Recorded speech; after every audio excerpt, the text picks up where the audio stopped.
Bonsoir et bienvenue en ce mercredi 7 juillet 2021. Et nous en sommes arrivés ce soir à la méditation numéro 474 et plus particulièrement à la méditation numéro 188 dans le livre de l'Apocalypse que nous méditons ensemble depuis le 1er janvier de cette année. Alors avant de poursuivre dans notre méditation du jour, prions. Père, dans le nom de Jésus, bien-aimé Saint-Esprit, nous venons encore à toi en toute humilité, afin de non seulement nous fortifier dans ta force souveraine, Seigneur, mais également, Père, de venir plonger, non seulement dans tes bras d'amour, tout comme le Fils prodigue,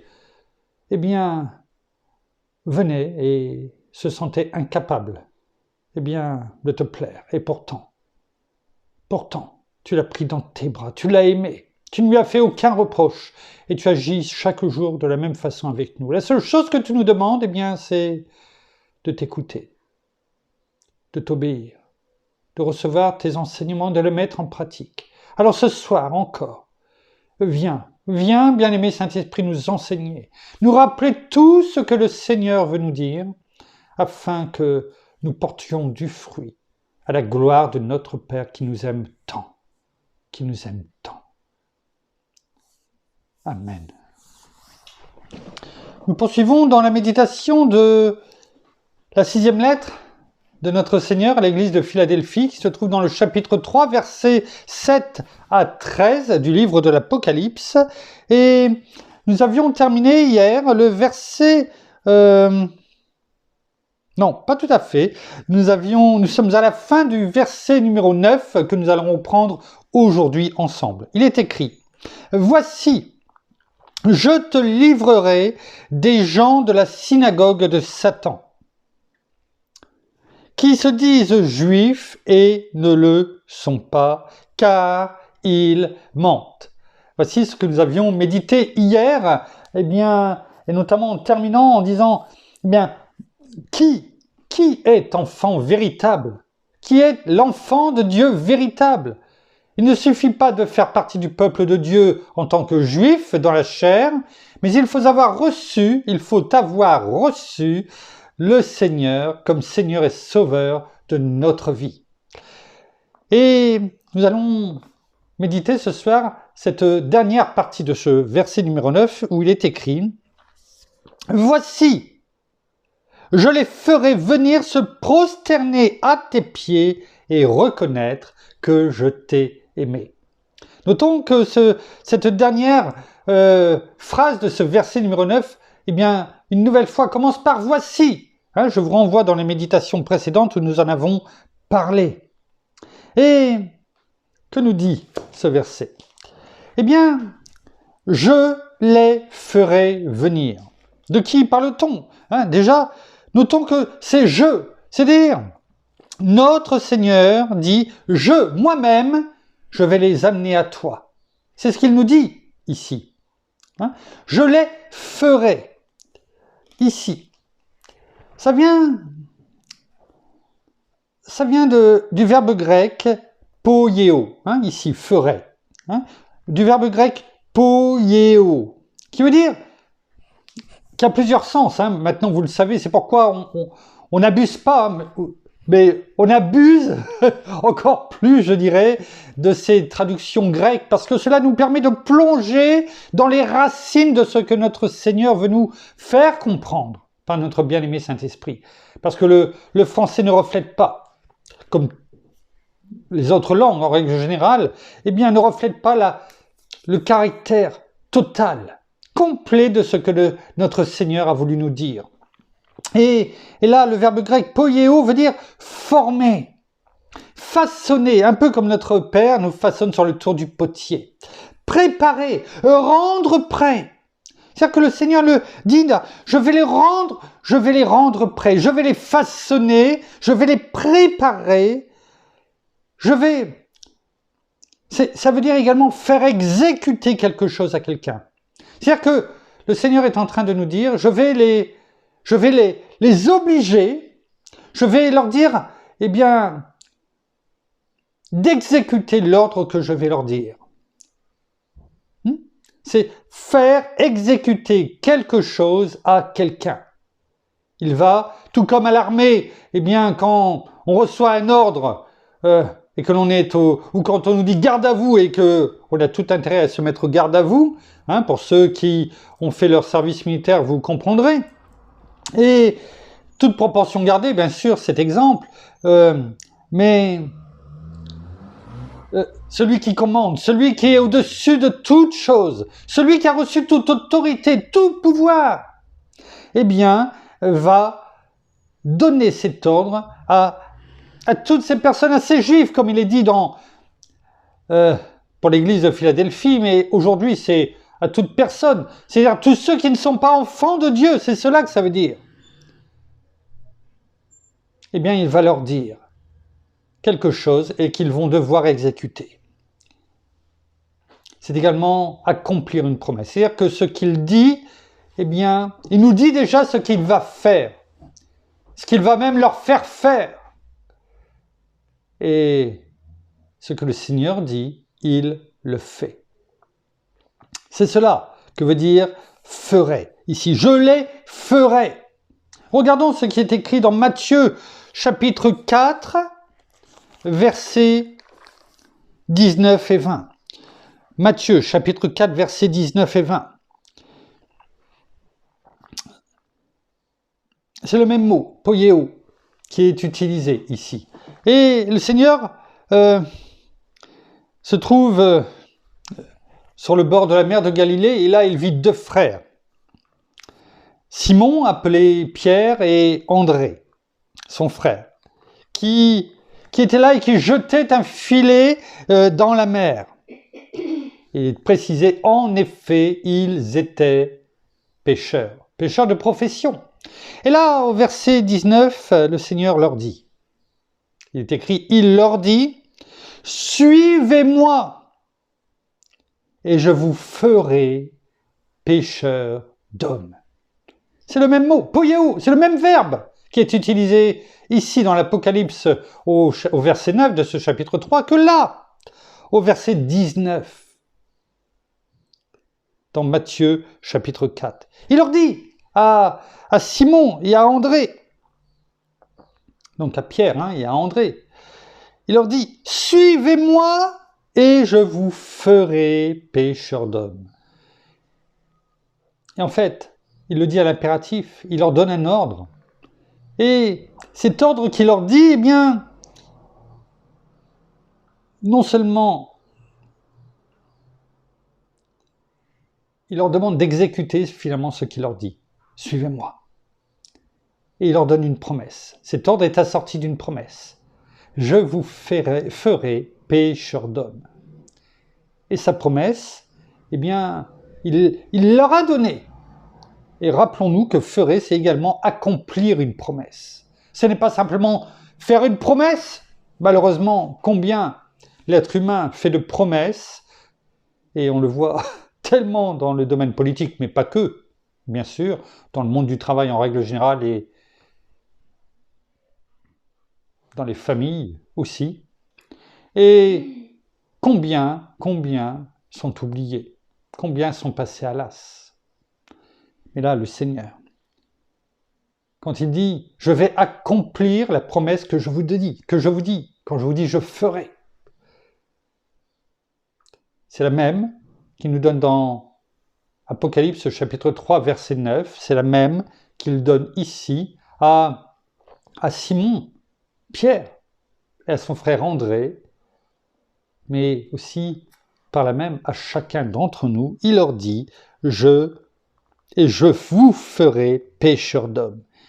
Et quand il fait, devant cette injonction, devant cet ordre que dit notre Seigneur, il ne le connaissait pas. Il est arrivé ici, un inconnu, qui leur donne cet ordre. Et quand il fait, dans le monde, en règle générale, eh bien, les gens vont vous regarder et vont dire « Mais attends, c'est à moi que tu parles, quoi ? Tu rigoles ou quoi ?» Mais quand le Seigneur donne un ordre, on l'exécute. C'est pourquoi il est utilisé poieo. Et là, au verset 20, on voit qu'il est écrit « aussitôt », c'est-à-dire à l'instant même. La phrase à peine finie, qu'ont-ils fait? Ils laissèrent les filets et le suivirent. Excusez-moi.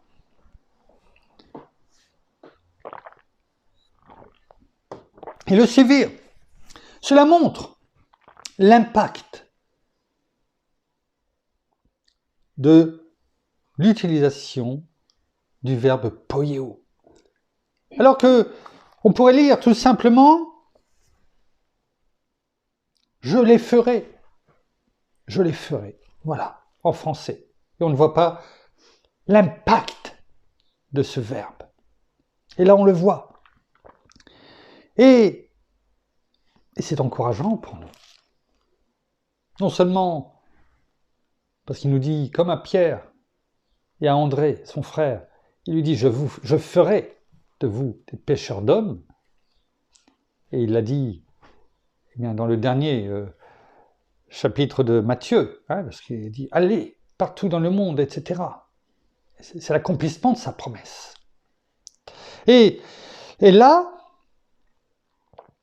l'accomplissement de sa promesse arrive. C'est pour nous. On sait déjà ce qui va se passer, parce qu'il nous le dit. Il nous le dit. Et ce qu'il dit, il le fait. Et c'est quoi? Je les ferai venir se prosterner à tes pieds et reconnaître que je t'ai aimé. Waouh! Les faire venir se prosterner à tes pieds. À toi, à moi, à nos frères et sœurs de l'église de Philadelphie, c'est ce qu'il a dit, notre Seigneur. Est-ce qu'on comprend cet impact?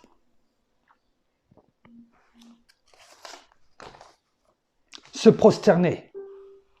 Se prosterner. Ça vient du grec, du verbe grec, là aussi un verbe, hein, se prosterner, du verbe grec proskoneo. Proskoneo. Et n'oublions pas que on ne se trouve pas en Occident ici. On est là-bas, en Orient. Et donc parmi les orientaux, qu'est-ce que ça veut dire se prosterner, de ce verbe grec proskoneo? Ça veut dire tomber sur les genoux et toucher le sol avec le front. Voilà comment font les orientaux quand on parle ici de se prosterner, hein, proskoneo. C'est tomber sur les genoux, la tête, toucher le sol avec sa tête, avec le front. Et ceci en expression de profonde révérence.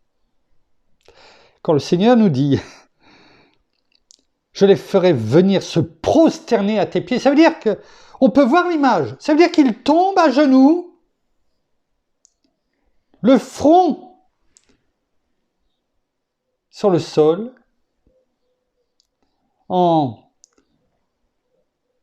sous la forme de l'expression d'une profonde révérence, reconnaissance. Est-ce que l'on comprend cela? Et on parle de qui? On parle de ceux qui t'ont montré du doigt. On parle de ceux qui crachent, entre guillemets, sur toi.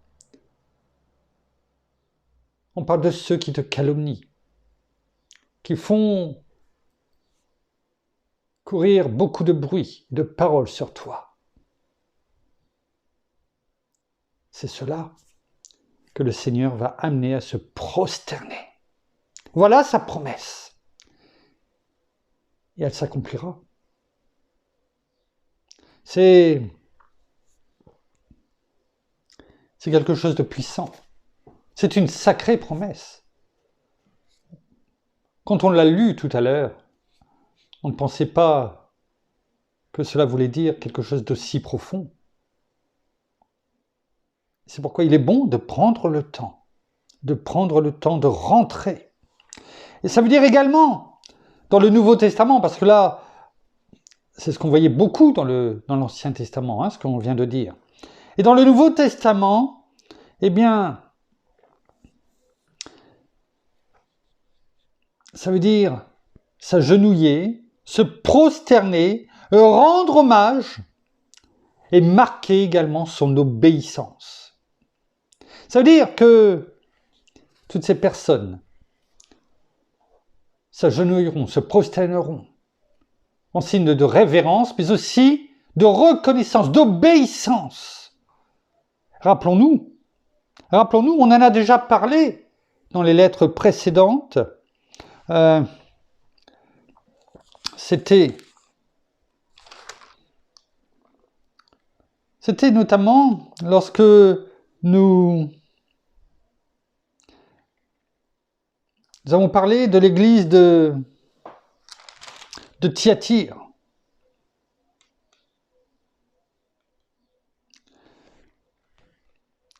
Et au chapitre 2, verset 26, il était écrit, et notre Seigneur le disait, « Ô vainqueur, donc à celui qui garde mes œuvres jusqu'à la fin. » On en a parlé aussi pour l'église de Philadelphie. « Je donnerai autorité sur les nations. » On l'avait expliqué tout cela. Avec un sceptre de fer au verset 27. « Il les fera paître comme on brise les vases d'argile, ainsi que j'en ai reçu moi-même le pouvoir de mon Père, et je lui donnerai l'étoile du matin. » On en a déjà parlé, on l'a déjà médité. Nous gouvernerons la terre avec notre Seigneur. Et là, il le redit. Il le redit encore avec une puissance, avec un détail encore plus important. Ils vont se prosterner en signe d'obéissance. En signe d'obéissance. Nous continuerons demain, parce que autrement, on va prendre des versets et on reviendra juste sur ce que l'on vient de dire. Et on prendra les versets correspondants afin que cela puisse être appuyé par la parole. Merci Père, merci Seigneur, merci bien-aimé Saint-Esprit une fois de plus pour nous permettre d'avancer, de nous montrer combien, excusez-moi, je suis un petit peu embêté avec le fil. Merci. Nous sommes en direct, rien à cacher. Et merci Père, merci Seigneur, merci bien-aimé Saint-Esprit, parce qu'une fois de plus, eh bien, tu nous montres à quel point tu tiens tout entre tes mains. Et que notre Seigneur, non seulement a déjà toute autorité, mais surtout qu'il nous encourage, qu'il nous donne ses encouragements, qui nous dit ce qu'il va faire, et on sait qu'il va faire ce qu'il dit. Et ça, ça nous fortifie. Et nous devons justement, dans sa force et par sa force souveraine, eh bien, nous fortifier en toi, Seigneur Jésus. Mais cela ne veut pas simplement dire les forces physiques. Cela veut dire aussi les forces morales, les forces spirituelles, bien entendu, car nous avançons. Et chaque jour, tu nous apportes une lumière sous un angle différent.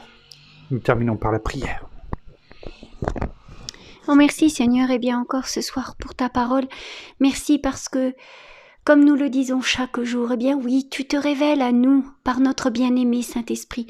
Tu nous enseignes et tu écartes de nous, eh bien, tout mensonge, toute hypocrisie, toute incrédulité, afin que vraiment, eh bien, nous puissions être là, présents, et de nous revêtir non seulement de ta force souveraine, mais aussi de tout ce que tu nous dis, et de le garder dans notre cœur, dans notre esprit, aussi dans notre bouche, et surtout dans nos pensées.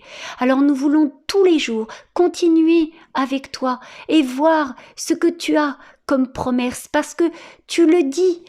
Tout ce que tu dis, eh bien oui, tu l'accomplis. Ce ne sont pas des promesses vaines, ce sont des promesses véritables, ce ne sont pas des promesses humaines, mais ce sont tes promesses, celles que tu as pour chacun d'entre nous, pas simplement un peuple élus, mais pour chacun d'entre nous, pour chacun de tes enfants, pour tous ceux qui veulent te suivre et qui sont là, près de toi. Alors oui, merci pour tout ce que tu fais, merci pour tes bénédictions pour chacun d'entre nous, merci aussi parce que nous voulons, chaque jour revêtir toutes les armes que tu nous donnes afin vraiment de pouvoir lutter bien contre toutes ces attaques, contre tout ce monde qui est autour de nous et surtout nous revêtir de la plus belle chose que tu nous as donnée, l'amour, afin que, nous aussi, nous puissions avoir non seulement cet amour les uns pour les autres, mais aussi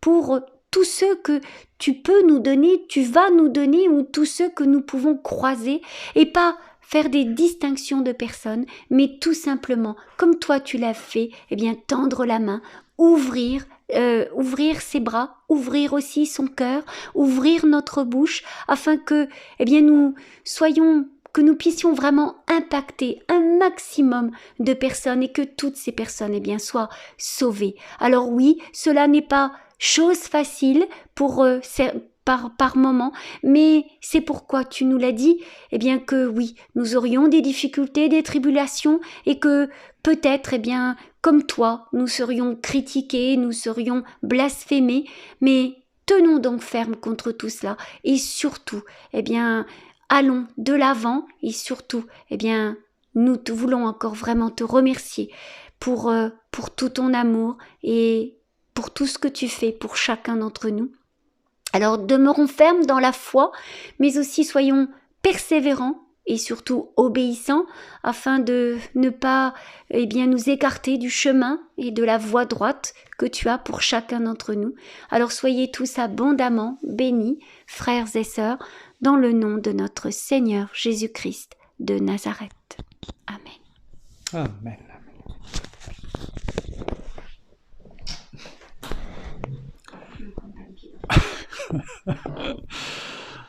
C'est bientôt les vacances, sûrement. Voilà, ainsi se termine la méditation de ce jour. Nous vous bénissons abondamment de toute bénédiction spirituelle dans les lieux célestes en Christ. Nous saluons nos amis au Québec, au Canada, en francophonie, en France, à Paris et tout autour de chez nous. Et nous vous souhaitons une bonne fin de journée pour certains, une bonne et belle soirée pour d'autres, un bon appétit pour ceux qui vont passer à table tout à l'heure, et en tout cas une très bonne nuit dans la paix de notre Seigneur qui nous donne toujours avec abondance ce que nous lui demandons, ne l'oublions pas. Alors demandons-lui une nuit douce et reposante, en tout cas en esprit aussi physiquement. Nous vous donnons en tout cas rendez-vous demain en fin de journée, comme d'habitude, pour la suite de nos méditations. Non, nous ne sommes pas encore en vacances, même si mon épouse ne se rappelait plus qu'on était en direct, sûrement, en rappelant « Tu n'as pas bu beaucoup, mais ce n'est pas grave. Nous sommes une famille, et nous sommes pour ça, on ne se prend pas pour ce que nous ne sommes pas. Par contre, nous savons que nous sommes enfants de Dieu, c'est le principal. À demain, au revoir. »